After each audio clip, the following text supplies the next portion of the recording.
आयोजन किए हैं सर, क्या मुद्दा है इस बार? हम सरायरंजन बचाओ पदयात्रा निकाल रहे हैं 26 तारीख से दिन बुधवार को सुबह 7 बजे उगना महादेव मंदिर से महादेव का आशीर्वाद लेकर और पदयात्रा निकाल रहे हैं। संभवतः समस्तीपुर में समस्तीपुर के किसी नेतृत्व के द्वारा ये पहली कोशिश है संभवतः, और हम विद्यापति नगर में इस यात्रा का आरंभ कर रहे हैं।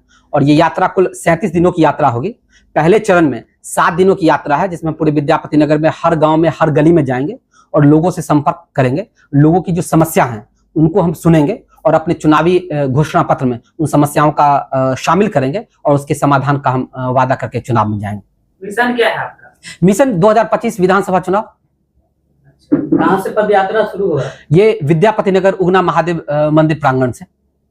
क्या लगता है सर, क्षेत्र में जो 15 साल से शासन में क्या काम सब हुआ है और क्या कमी दिख रही है?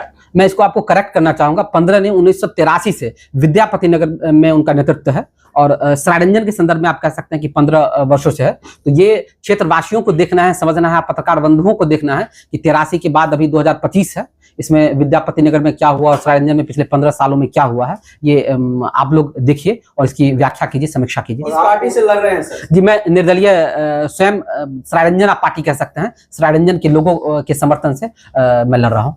शिक्षा और स्वास्थ्य पे क्या कहेंगे? ये शिक्षा और स्वास्थ्य ये दुर्भाग्यपूर्ण है कि आजादी के इतने साल के बाद भी हम शिक्षा और स्वास्थ्य पर बात कर रहे हैं। ये सबसे बड़ा दुर्भाग्यपूर्ण स्थिति है। और सरायरंजन के संदर्भ में सरायरंजन को जब कोई विदेश से कोई प्रधानमंत्री भारत आता है या किसी दूसरे देश में जाता है तो सभी कटे फटे जगहों को ढकने के लिए लाल पर्दा लटका दिया जाता है। सरायरंजन में एक लाल परत उसी तरह से लगाया गया है। असल में सरायरंजन कितनी त्रासदी है सरायरंजन में, ये सरायरंजन में आप जाकर देखिए। और इसीलिए जो संगठित लूट है, जो संगठित भ्रष्टाचार है हर सेक्टर में, हम उसी के खिलाफ सरायरंजन को बचाना चाहते हैं, इसलिए सरायरंजन यात्रा निकालना। सर, जो बहुएं हैं, बेटियां हैं, वो नहीं पढ़ाई कर पाते हैं ग्रेजुएशन, क्योंकि यहाँ पे आसपास में कोई ग्रेजुएशन। बिल्कुल, आपकी बात से मैं सहमत हूँ। विद्यापति नगर में एक इंटर महाविद्यालय हुआ करता था और जो 2018 में शायद 2018 में बंद हो गया, जिसका केस हाई कोर्ट में चल रहा है। और ये काफी दुर्भाग्यपूर्ण स्थिति है कि विद्यापति नगर में एक स्नातक महाविद्यालय नहीं है।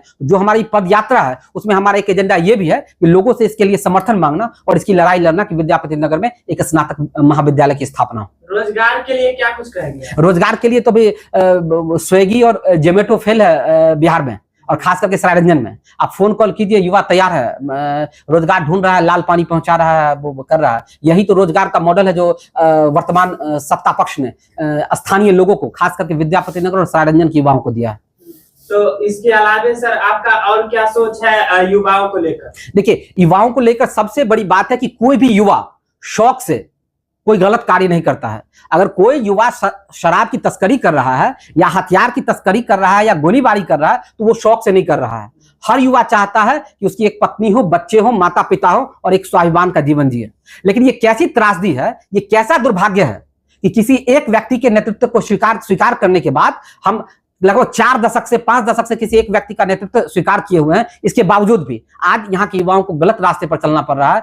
इसी से सरायरंजन को बचाना है और इसी के संदर्भ में हमारी पदयात्रा है। सर, सरायरंजन विधानसभा का एक गांव है सिरपुर पंचायत, सबसे ज्यादा इतिहास रहा है और आए दिनों वहाँ पे हमेशा घटनाएं घटती रहती है। ये कब खत्म होगा? क्योंकि एक खत्म नहीं होता है, दूसरा शुरू हो जाता है। बिना नेतृत्व परिवर्तन के इस स्थिति से को खत्म नहीं किया जा सकता है। और सबसे बड़ी बात है कि आपको देखना है कि क्यों हो रहा है। तो आप विधानसभा का डेटा उठा के देखिए, इस सिरपुर के लोग सबसे ज्यादा किनको वोट देते हैं और आपको उत्तर मिल जाएगा। सर, भ्रष्टाचार जो है 7वें आसमान पे है, ये कैसे खत्म हो? बिल्कुल, ये संगठित भ्रष्टाचार है और सत्ता के संरक्षण में भ्रष्टाचार चल रहा है विद्यापति नगर और सरायरंजन में। अगर ऐसा नहीं है तो सत्ता पक्ष के द्वारा या किसी पदाधिकारी के द्वारा किसी के खिलाफ अब तक कोई कार्रवाई क्यों नहीं की गई?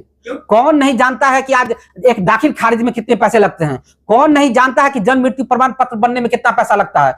कौन नहीं जानता है कि भ्रष्टाचार कहां नहीं है? लेकिन उसके खिलाफ सत्ता पक्ष ने क्या किया? उसके खिलाफ क्या कभी किसी ने कार्रवाई की है?